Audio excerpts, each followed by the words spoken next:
Subscribe करें और bell दबाएं ताकि कोई खबर रह न जाए।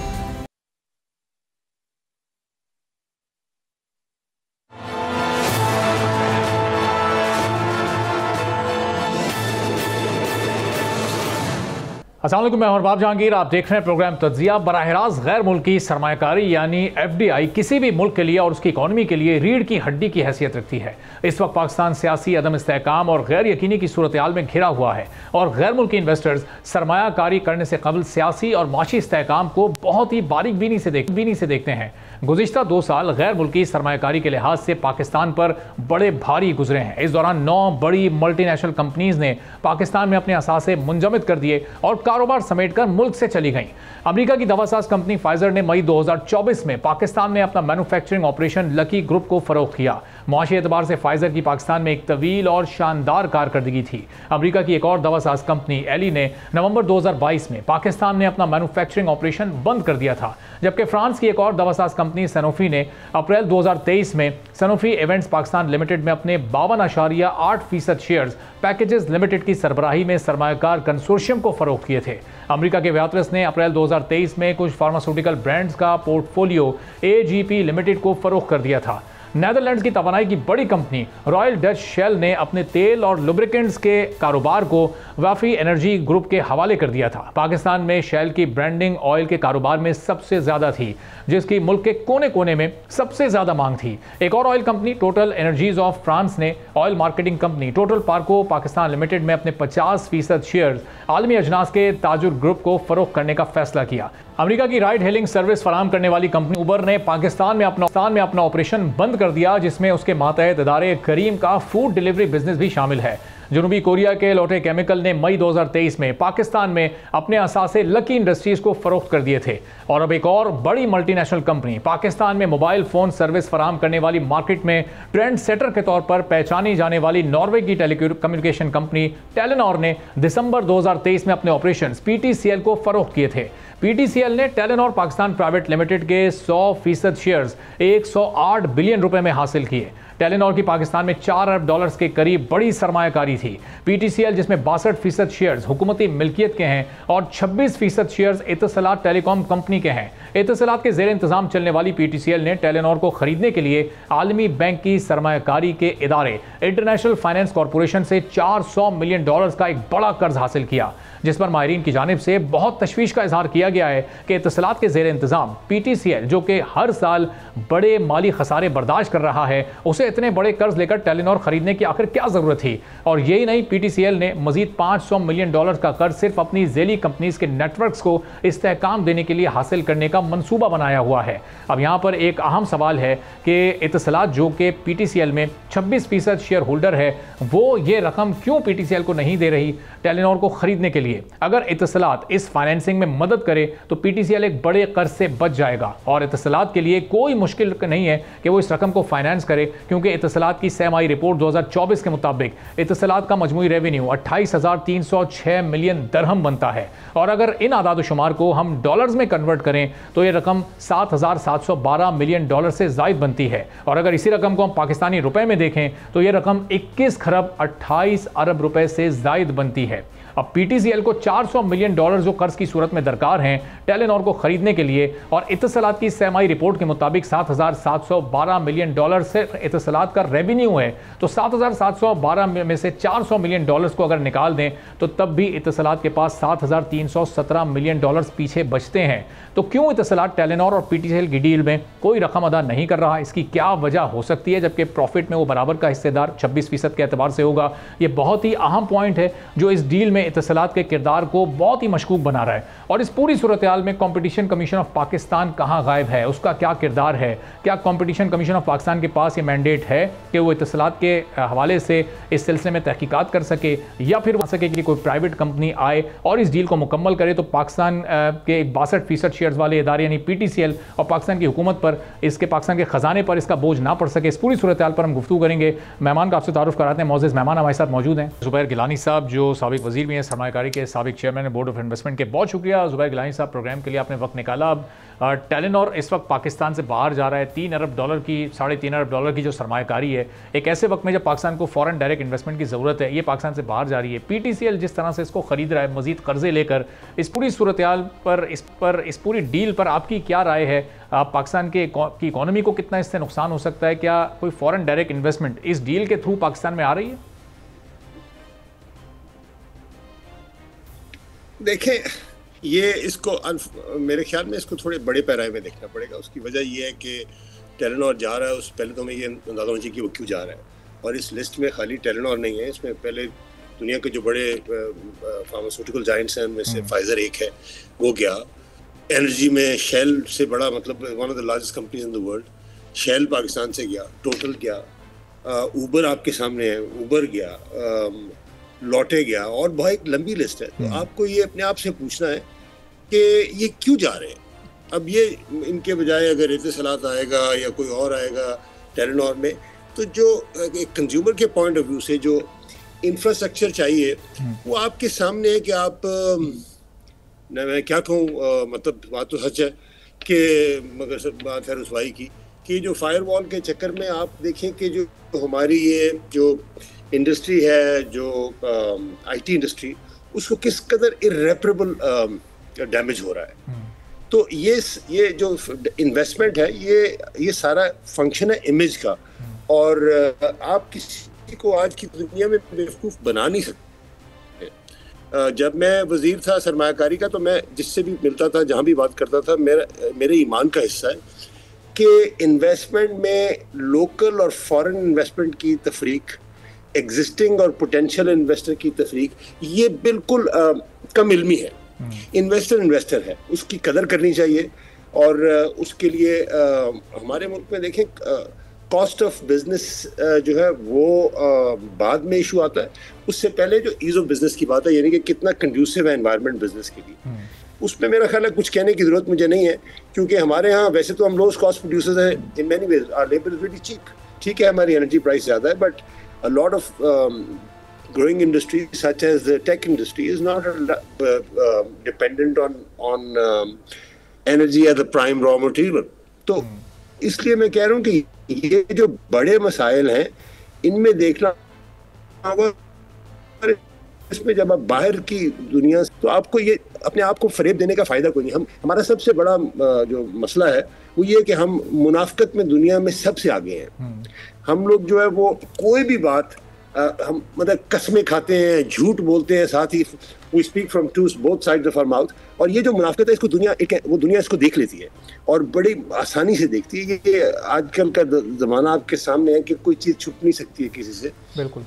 तो एक मोहल्ले में एक गली के किनारे एक कोने पे अगर एक बिल्डिंग में एक दुकान है नीचे, और वो उस दुकान में, उस बिल्डिंग में आग लगी हुई है, और वो दुकान वाला कह रहा है, आए जी मेरे से आके चीज़ें खरीदें, तो वो लोग उसे कह रहे हैं तुम्हें नजर नहीं आ रही कि तुम्हारी दुकान में आग लगी हुई है, वो तुम्हारी बिल्डिंग में आग लगी हुई है। It's not if but when your shop will go down. तो वो इसलिए ये हमें भी ये चीज़, हमें इसको एक बड़े उसमें पराये में देखना पड़ेगा कि जब तक हम अपने आप से सच नहीं बोलेंगे। और ये मैं आपको बता दूं, एक और बहुत बड़ा एक ये मिसनोमर है, बहुत ही हमें बेवकूफ़ बनाने की कोशिश की जाती रही कि जी ये कुछ चीज़ों पे बिल्कुल डिसेंट नहीं होना चाहिए और चार्टर होना चाहिए, चार्टर ऑफ इकॉनमी होना चाहिए। अरे भाई, इकॉनमी है, मईशत है क्या चीज़? मईशत माशरे में लोगों की आपस की जो माशी डीलिंग्स है, उनकी फाइनेंशियल ट्रांसलेशन है। अगर आपकी जो आपस की डीलिंग्स हैं वही डिसऑनेस्टी पे बेस्ड हैं, तो फाइनेंशियल ट्रांसलेशन कैसे ठीक होगी? 8-9% पे जब टैक्स टू जीडीपी रेशो होगा, मुल्क क्या चलेगा? वो दुकान चल नहीं सकती जो जिसमें मतलब 8-9% टैक्स टू जीडीपी आती हो। हम अपनी जीडीपी तक तो हम सही रिकॉर्ड कर नहीं सकते। ठीक है, डॉक्यूमेंटेशन को हम इस नफरत से देखते हैं। तो हमारे ये फंडामेंटल मसले हैं, जब तक हम इनको हल नहीं करेंगे, मेरा ये ईमान है कि ये, बल्कि अब तो हमें अपनी जो थोड़ी बहुत अगर कोई इज्जत रह गई है उसको बचाने के लिए हमें ये कहना भी नहीं चाहिए। हमें एफडीआई ढूंढने से पहले जो अपने एग्जिस्टिंग इन्वेस्टर्स हैं, आप देख लें, एंग्रो उठ के बाहर जा रहा है, क्यों जा रहा है?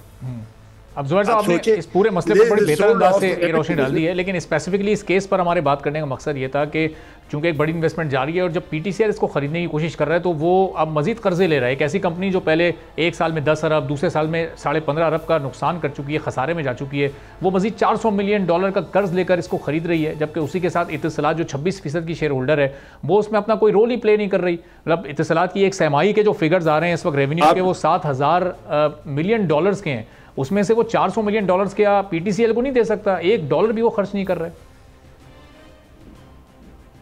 देखें वो दे सकना जो है ना, ये इसमें कोई वो नियत का, it's a commercial decision, it's a business decision. Country risk को देखते हुए, कंट्री प्रोस्पेक्ट्स को देखते हुए शेयर होल्डर्स डिसाइड करते हैं कि what investment is worthwhile and what isn't. इत्तिसलात की अगर आप बात करें, अगर आपको खुद याद हो इत्तिसलात ने जब पीटीसीएल खरीदा था, वो ठीक है कि उनकी बिड जो है बाकी सेकंड हाईएस्ट बिड से डबल के करीब थी, लेकिन उस बिड का क्या हुआ? ये वही ट्रांजैक्शन थी, अगर आपको याद होगा, जब वो बाद में उस पर लिटिगेशन भी हुई और वो उन्होंने कहा, इफ्तिखार चौधरी साहब ने, कि आप कैसे उन एसेट्स को मॉर्गेज करके या इनकम्बर करके आप लोन लेना चाहते हैं जिन एसेट्स की भी आपने पेमेंट नहीं की हुई है। तो what I am saying is कि ये हमारे यहाँ एक इंतहाई शिद्दत से ज़रूरत है कि जिसका जो काम है वो काम करे और उसमें दूसरों को ये पता हो, दूसरों को ये नजर आए कि इस मुल्क में रूल ऑफ लॉ है। जिस मुल्क में रूल ऑफ लॉ नहीं होगा, जिस मुल्क में फ्रीडम ऑफ स्पीच नहीं होगा, वहां पे क्या इकोनॉमी चलेगी, वहां पे क्या कारोबार चलेंगे? सो मैं विद ऑल ड्यू रिस्पेक्ट, मैं इत्तिसलात को दोष नहीं दूंगा। मैं ये समझता हूँ कि ये वो सेकेंडरी मसाइल हैं। अगर आपके मुल्क में कोर्ट्स प्रॉपर फंक्शन करती हो, कोर्ट ऑर्डर्स जो है वो इम्प्लीमेंट होते हो, तो आप यकीन करें आपको किसी के आगे भीख मांगने की जरूरत नहीं है। We have such comparative advantages. हमारी पॉपुलेशन, डेंसिटी, डेमोग्राफी उठा के देख लें, हमारे बहुत सारी स्ट्रेंथ्स हैं, जिन स्ट्रेंथ्स को हम जो है वो कैपिटलाइज कर सकते हैं अगर हमारे मुल्क में रूल ऑफ लॉ हो। ठीक है। और तो मेरा ये basically I would remain. Competition commission of Pakistan का जो इस डील में आप एक किरदार देख रहे हैं, वो आपकी नज़दीक कितना मजीद मौसर हो सकता है? जी देखिए, कंपटीशन कमीशन ऑफ पाकिस्तान के बारे में the less said the better. I mean हमारे जो पिछले आप शुगर के केस में देख लें, बाकी बहुत सारे केस में देख लें, इवन टेलीकॉम इंडस्ट्री में, ये टेलकोज में, अगर आपको याद हो तो 4G लाइसेंसिंग की जो पैसे थे, मैं उस वक्त वजीर था, और वो $450-500 मिलियन फंसे हुए थे, और उसके लिए एक कंपनी ने स्टे लिया हुआ था, वो सारी ट्रांजैक्शन रुकी हुई थी। I mean we tried to negotiate and settle then, but in my opinion ये इस वक्त जो है ना, हमारे सारे इदारे जो है जहाँ पे सुप्रीम कोर्ट के फैसले नहीं माने जाते, वहाँ पे कंपटीशन कमिशन क्या करेगी? सही, लेकिन सिंपल। लेकिन जुबैर साहब, ये अगर ये इम्प्लीमेंटेशन करवाना भी तो कमीशन का अपना काम है ना। ये अगर एक फैसला हो रहा है, वो देख रहे हैं कि पीटीसीएल अगर ये इस डील में कामयाबी हासिल करता है तो ये मुल्क की इकॉनमी पर बोझ पड़ेगा। पीटीसीएल चूंकि कर्ज लेकर कर रहा है, 62% उसमें गवर्नमेंट स्टेक होल्डर है, तो उनको नहीं चाहिए कि कोशिश करें कि कोई प्राइवेट सेक्टर में से कोई आकर इस डील को पूरा करे। अभी हमने देखा जोंग भी कहीं एक कंटेंडर है, जैज़ की भी अभी एक समात लगी हुई है कंपटीशन कमीशन में। तो ये इस डील को कंपटीशन कमीशन ऑफ पाकिस्तान के जरिए क्या फिलहाल एक स्टे दिया जा सकता है, रोका जा सकता है, इस पर एक रिव्यू हो सकता है? ये मैंडेट है उनके पास? देखिए, कंपटीशन कमीशन के पास वाइड रेंजिंग पावर्स हैं। Obviously they look at the existing players in the market और कितना मार्केट शेयर है किस प्लेयर का, और उस हिसाब से वो what potential acquisition can ultimately dilute public interest, वो उस बेसिस पे कंपटीशन कमीशन कर सकती है। मैं माफ़ी चाहता हूँ इस बात को रिपीट कर रहा हूँ, बट द फैक्ट रिमेन्स कि जब तक हमारे मुल्क में सुप्रीम कोर्ट के फैसलों पे इम्प्लीमेंटेशन नहीं होगी, वहाँ पे किसी और इदारे के भी उस पे इम्प्लीमेंटेशन नहीं होगी। ये फंडामेंटल है। इसको आप जितना चाहें, आप जो भी चाहें, अपने आप को जो भी कहें, हम अनफॉर्चुनेटली वो इसके अलावा कोई और हल नहीं है। सीसीपी के अलावा क्या कोई और प्लेटफॉर्म इस वक्त ऐसा है, कोई और रेगुलेटर क्या इसमें अपना रोल कोई प्ले कर सकता है? क्या पीटीए का कोई मैंडेट, या चूंकि अगर मुल्की खजाने पर अगर बोझ पड़ रहा है तो सारे इदारों को एक्टिवली आना चाहिए, पार्टिसिपेट करना चाहिए, कोशिश करनी चाहिए कि किसी तरह इस डील को रोका जा सके। अगर मुल्क के फ़ायदे में हो तो फिर तो हर एक इसको गो अहेड दे दे, लेकिन जब हम देख रहे हैं कि एक ऐसा इदारा जो खसारे में मजीद कर्ज लेगा, मजीद खसारे में जाएगा, उसका बोझ पाकिस्तान की इकॉनमी पर ही पड़ेगा और फिर वो एक लॉन्ग टर्म में शिफ्ट होकर इकॉनमी का बोझ एक आम आदमी पर आता है, तो आखिर कोई इदारा क्यों अपना रोल प्ले नहीं कर रहा है? मेरे भाई इसलिए कि सारे इदारों की जो अपनी इंटरनल एनर्जी है दैट स्टैंड सैप्ड और वो निकल चुकी है। सैडली स्पीकिंग यही फ़र्क है। अब आप देखें कि आप ये अफ्रीकन कंट्रीज हैं जिसमें आप देख लें जैसे सूडान है, चाड है, माली है, गिनी है, एरिट्रिया, ये बहुत सारे ऐसे मुल्क जो आप जहाँ पे आपको डिक्टेटरशिप्स नज़र आती हैं। वो क्यों, why are they so poor, जबकि वहाँ पे आप देखें कि रेयर अर्थ मेटल्स काफ़ी हैं। उसके बावजूद ये इसलिए डिक्टेटरशिप का प्रॉब्लम क्या है? इसलिए कि power tends to corrupt and absolute power corrupts absolutely. इसलिए मैंने नहीं, ये तो लॉर्ड एक्टन ने कब का कहा हुआ है, 150-200 साल पुरानी बात है। तो जब तक हमारे मुल्क में इस बात पे कंसेंसस नहीं होगा कि आइन की सुप्रेमेसी पे सबको हाथ बांध के आइन के पीछे चलना होगा, अदलिया के पीछे चलना होगा, जिस मुल्क के अदालत के, हाई कोर्ट के, इस्लामाबाद हाई कोर्ट के जज खुद इंसाफ मांगते हो, उनको इंसाफ ना मिलता हो, तो आम आदमी को क्या इंसाफ मिलेगा? ये इशू है। और आम आदमी का मतलब ये कॉर्पोरेट एंटिटीज भी आम आदमी हैं, और ये कॉर्पोरेट एंटिटीज जो है आम आदमी है। और जुबैर साहब, ये डील स्पेसिफिकली सिर्फ सीसीपी में ही चैलेंज की जा सकती है, या कोई भी प्राइवेट ग्रुप या कंपनी अगर इस डील को चैलेंज करना चाहे और ये चाहे कि वो इंटरवीन करे और वो इसमें खरीदने की कोशिश करे इस कंपनी को, तो किसी और प्लेटफॉर्म पर भी जाया जा सकता है? कोई रेलेवेंट प्लेटफॉर्म और दूसरा है? इन थ्योरी ये पीटीए, कंपटीशन कमीशन, एससीसीपी, ये इन सम शेप और फॉर्म ये तीनों इदारे इसको देख सकते हैं, अपने इंडिपेंडेंट तौर पे भी देख सकते हैं। और उसके अलावा फिर जो ओरिजिनल जुरिसडिक्शन है, रिट जुरिसडिक्शन हाई कोर्ट की 199 में, उसमें भी देखा जा सकता है। And if the need arises, if people think that it is important enough, तो 184(3) में सुप्रीम कोर्ट के पास भी देखा जा सकता है। लेकिन सैडली, फ्रैंकली स्पीकिंग, हमारा जो पास्ट एक्सपीरियंस है रिकोडिक के हवाले से देख लें या जो भी है, जहाँ पे भी कोर्ट्स ने डायरेक्टली ऐसे इंटरवीन किया है, वहाँ पे हमें नुकसान ज़्यादा हुआ है। और वो इसलिए मैं समझता हूँ कि इस स्टेज पे ये तो गवर्नमेंट का काम क्या है? गवर्नमेंट का काम है to be sensitive, to act in the best interest of the public. And sometimes अब ये जो प्राइवेटाइजेशन का सारा स्प्री, आई मीन, कौन कहता है कि प्राइवेटाइजेशन नहीं होनी चाहिए? It is an article of my faith that the government has no business doing business. That said, you can't sort of look at what happened. आप देखें, सॉरी, ये पीआईए की प्राइवेटाइजेशन को देख लें, बाकी प्राइवेटाइजेशन, ये इस एनवायरनमेंट में आप अगर फैमिली सिल्वर को फायर सेल वैल्यू पे बेचेंगे तब भी बात नहीं बनेगी। ठीक है। अब जुबैर साहब, एक last question, you have to create that conflict. एक लास्ट क्वेश्चन के ये टेलीनॉर के एग्जिट से इंटरनेशनल मार्केट में हम अपना क्या परसेप्शन क्रिएट करेंगे? एक बैड प्रेसिडेंट पाकिस्तान को लेकर इस वक्त बन जाएगा, एक गलत इमेज पाकिस्तान का बनेगा इंटरनेशनल मार्केट में? Oh, absolutely. It goes without saying जी, हमें कुछ इसके लिए मेहनत करने की जरूरत नहीं है। दुनिया काफ़ी ज़हीन है। They can see what is happening to us, what is happening inside our country. और frankly speaking, in a lot of times वो हमसे ज़्यादा बेहतर इन्फॉर्म्ड होते हैं। So मेरे ख्याल में हमारा जो हम we suffer from this crisis of confidence, जिसको एड्रेस करने के लिए कोई कॉस्मेटिक चीज़ काम नहीं करेगी, कोई शॉर्टकट काम नहीं करेगा। जो काम करेगी वो नेक नीति और सच्चाई काम करेगी। That's it. हमें सिर्फ अपने आप से सच बोलना है जी, और सच पे खड़े होना है। उसके अलावा कोई तरीका, ये सब शॉर्टकट्स जो हैं, ये जो लोग बात करते हैं इस फलाने क्वार्टर में इतने % हो गया, फलाने क्वार्टर में, all these things are fine but they are not that important. आप उठा के देख लेंगे जो बड़े बड़े जितने भी लोग हैं, जेफरी सैक्स वगैरह, ये बाकी लोग जो बोलते हैं, आप they would always address the underlying issue. जी। So हमें भी चाहिए कि we should stop lying to ourselves. बहुत बहुत शुक्रिया, thank you so much sir. Zubair Gilani साहब सरमायाकारी हमारे साथ मौजूद थे। एक ब्रेक लेते हैं, ब्रेक के बाद जब वापस आएंगे पाकिस्तान पीपल्स पार्टी के सीनियर रहनुमा कमर जमान कायरा साहब हमारे साथ मौजूद होंगे, मुल्क की सियासी सूरत-ए-हाल पर बात करेंगे उनसे एक ब्रेक के बाद।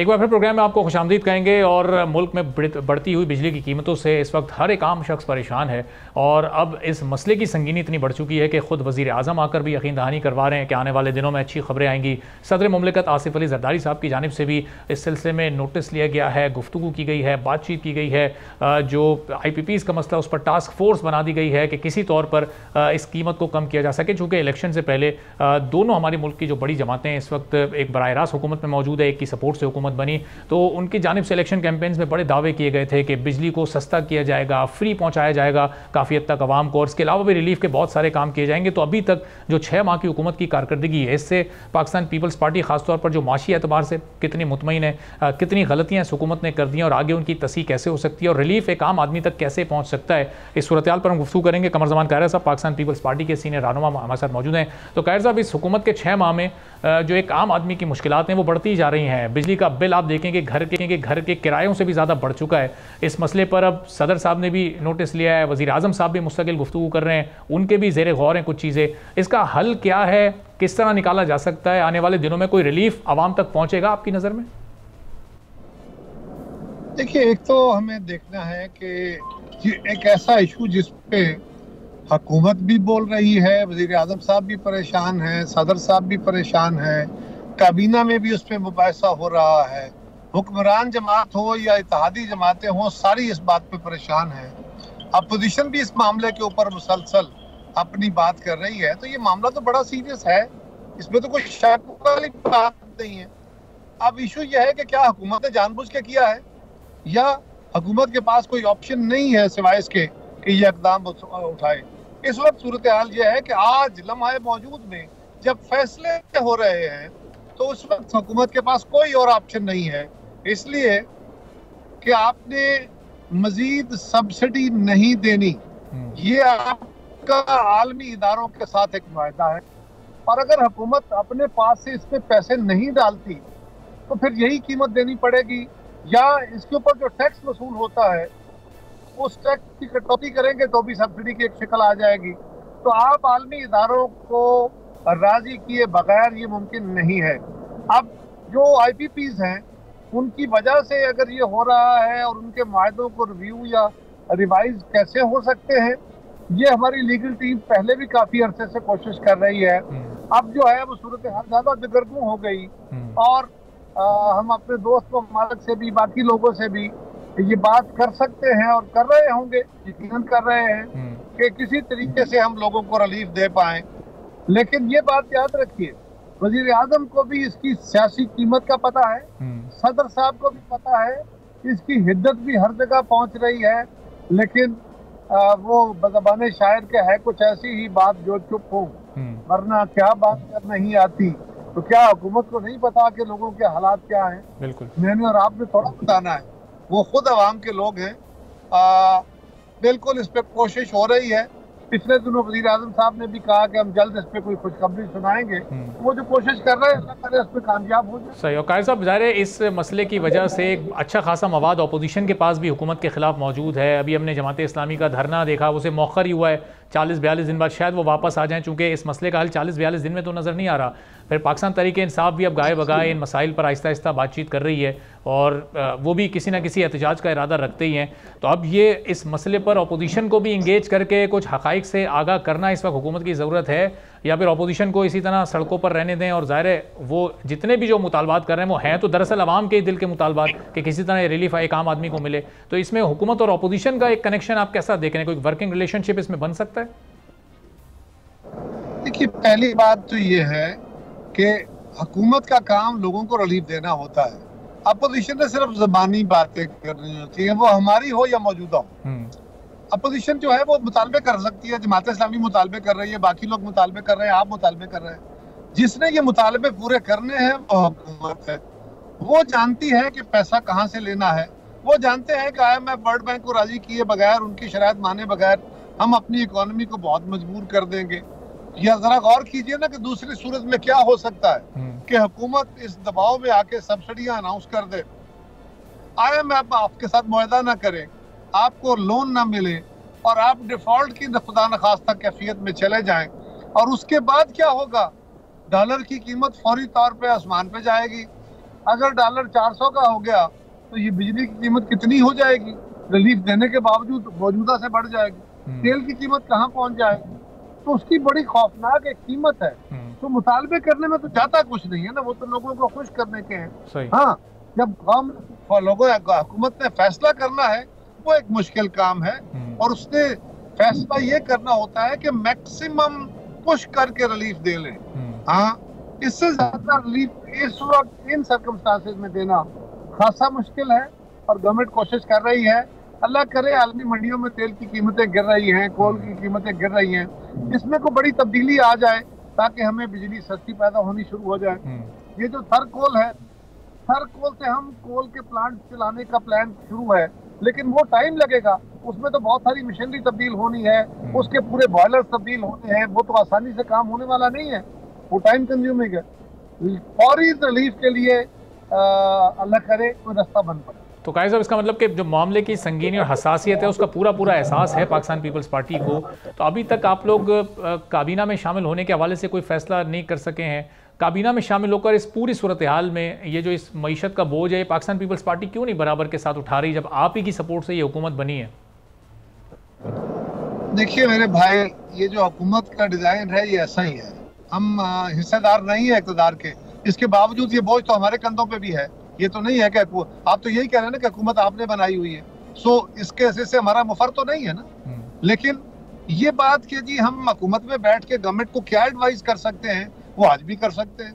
और मैं तो रोज कहता हूँ कि पाकिस्तान भर के जो हमारे दानिशमंद लोग हैं, मीडिया के लोग हैं, अपोजिशन के लोग हैं, कानूनी माहिरीन हैं या इकोनॉमी के माहिरीन हैं, वो एक मेहरबानी करें, वो चीज़ों को देखें और ये बताएं कि किस तरह ये रिलीफ आलमी इदारों को भी राजी रखा जाए और अवाम को रिलीफ भी दिया जा सके। अगर कोई ऐसा कुलिया है तो हुकूमत क्यों नहीं मानेगी? मैं जिम्मेदारी लेता हूं, आप कुलिया बताएं, मैं हुकूमत को राजी करूंगा इस बात। तो कायद साहब, इसमें अगर एक सियासी इस्तेहकाम मुल्क में आए, अपोजिशन को थोड़ा एक ऐसा स्पेस मिले कि जिसमें उनको हुकूमत से शिकायत नहीं हो कि हमारे खिलाफ मुस्तकिल कार्रवाइयाँ हो रही हैं या हमें एक इंतकामी सियासत का निशाना बनाया जा रहा है, तो शायद एक इंटरनेशनल वर्ल्ड में भी हमारी जो एक इमेज है उसको बेहतर करने में मदद मिले। शायद कुछ कंपनीज़ को, जो बैनुल-अक़वामी कंपनीज़ जो बड़ी सरमायाकारी लेकर आ सकती हैं, एक उन्हें भी एतमाद बहाल हो कि यहाँ पाकिस्तान में सियासी हालात बेहतर हैं, सियासी स्पेस पाकिस्तान में हर एक को मिल रहा है। तो ये एक क्या एक तजवीज़ के तौर पर यह हुकूमत के सामने ये चीज़ रखी जा सकती है कि अपोजिशन को बेहतर अंदाज से डील किया जाए? पहली बात तो यह है कि खान साहब अपनी अपोजिशन को डील करते रहे, कैसा करते रहे। दूसरी बात यह है कि सिर्फ इस बुनियाद पे कि वो पॉपुलर हैं, उनको ये हक है कि वो अपने मुखालफों को ख़राब कर सके। ये आर्गूमेंट मैं इसलिए नहीं कर रहा कि मैं खान साहब को भी चाहता हूँ ऐसे ट्रीट किया जाए, नो, मेरी ये ख्वाहिश नहीं है। सवाल ये है कि खान साहब ने अपनी अपोजिशन के साथ ज्यादती नहीं की, बल्कि उनके खिलाफ तो केसेस थे और वो केसेस की वजह से पकड़े गए। तो खान साहब के खिलाफ भी केसेस है, उनके साथियों के खिलाफ भी केसेस है, और वो केसेस में अगर तो कानून का रास्ता लेना है तो रास्ता मौजूद है, और अगर कानून से हट के कोई अलग रास्ता पैदा करना है तो वो सियासी रास्ता हो सकता है, वरना तो कानून का रास्ता, अदालतों का रास्ता तो कानून का रास्ता है। सियासी रास्ते के लिए सियासी जमातों के साथ बैठ के बात करनी पड़ेगी।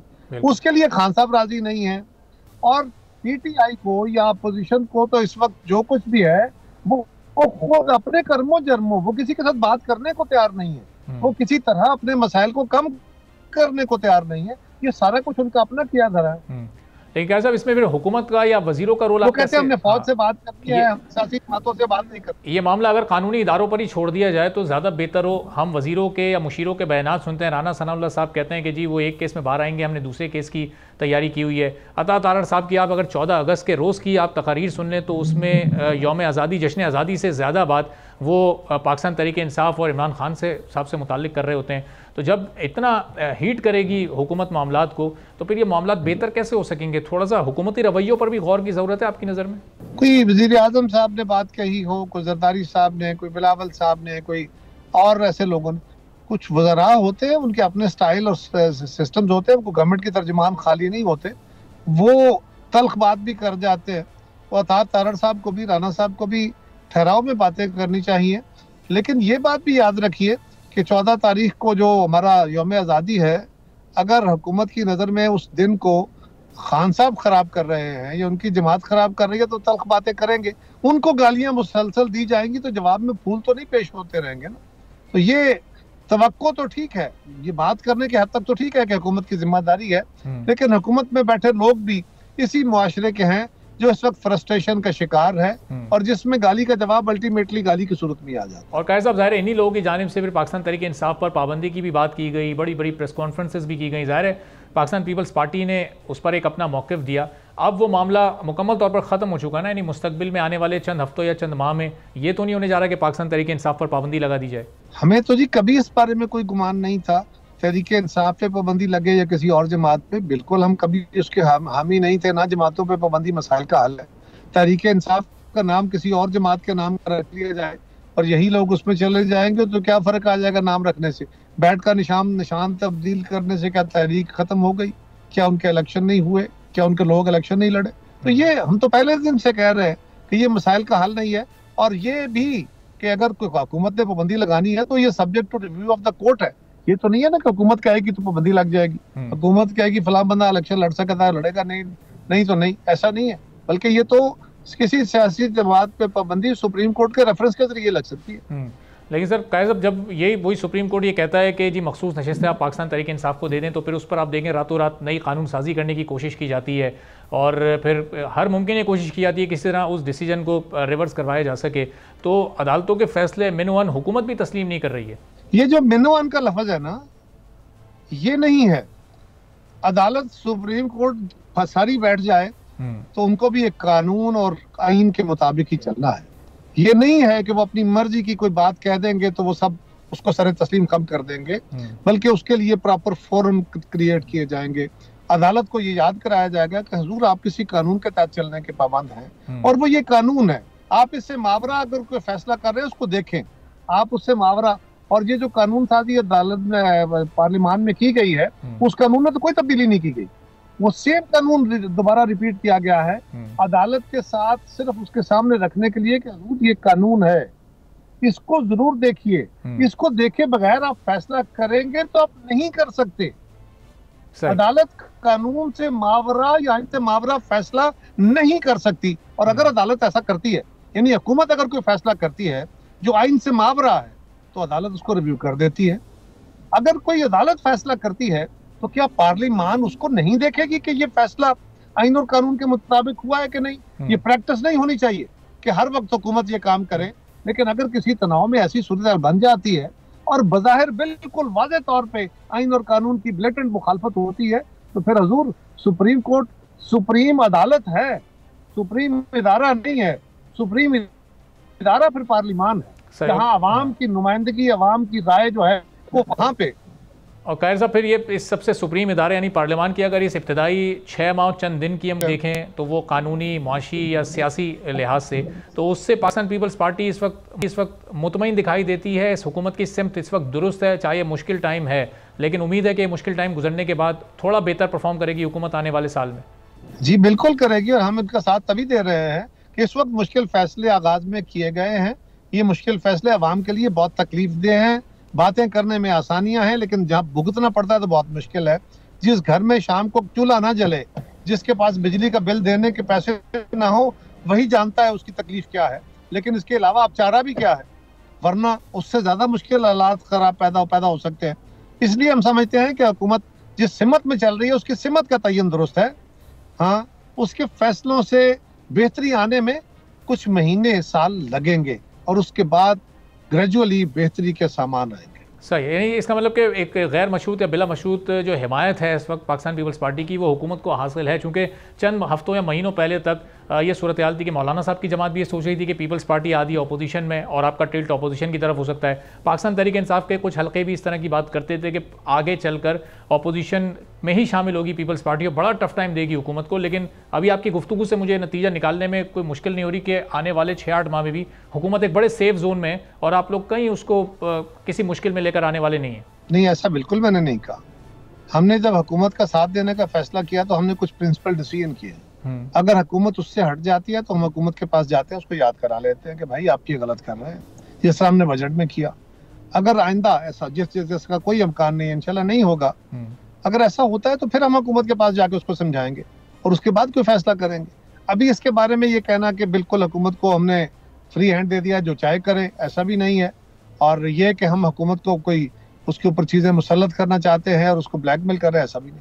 अच्छा, तो कायद साहब, जो जिन हुकूमत के जो भी उनकी तरफ से एक्शंस लिए गए, इकदाम उठाए गए, उन पर अगर पीपल्स पार्टी ने कुछ एतराज़ किया तो डिसीजन क्या रिवर्स हुए? मसलन जो टैक्सेस का बोझ था एक आम आदमी पर बजट में, वो तो अभी तक वैसे का वैसे ही है। पीपल्स पार्टी ने उस पर एतराज़ किया, लेकिन हुकूमत ने उसको वापस तो नहीं लिया। मेरे अजीज, मैं आपको जवाब दे चुका हूँ इसका। देखिए, मैंने आपको अर्ज किया, चले मैं इसको एक और तरीके से, एक सादा तरीके से बयान करने की कोशिश करता हूँ जी। बजट जो है, गवर्नमेंट का काम है बजट बना के इस मुल्क को चलाना। बजट क्या है? बजट आपके आमदन और खर्चा का एक मिजानिया है। गवर्नमेंट ने खर्चा लगाया है और खर्चा है कोई 13,000 अरब फर्ज करे, और आमदनी है 10,000 अरब। अब 3,000 अरब का गैप है। हमने बाहर के मुल्कों से कर्ज लेना है, उसके बगैर हमारा गुजारा नहीं है। और पाकिस्तान की इकोनॉमी को दुरुस्त करने के लिए भी हमें टैक्सेशन को बेहतर करना है।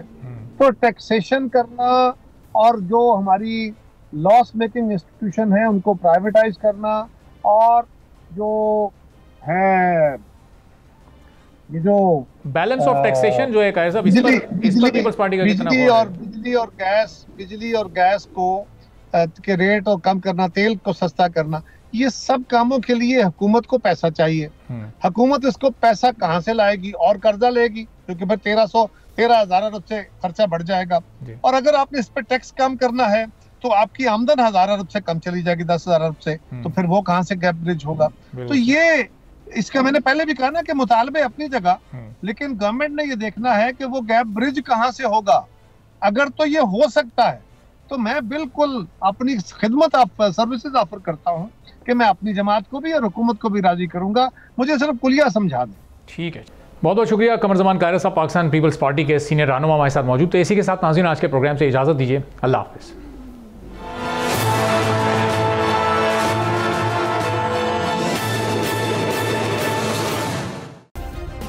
सब्सक्राइब करें और बेल दबाएं ताकि कोई खबर रह न जाए।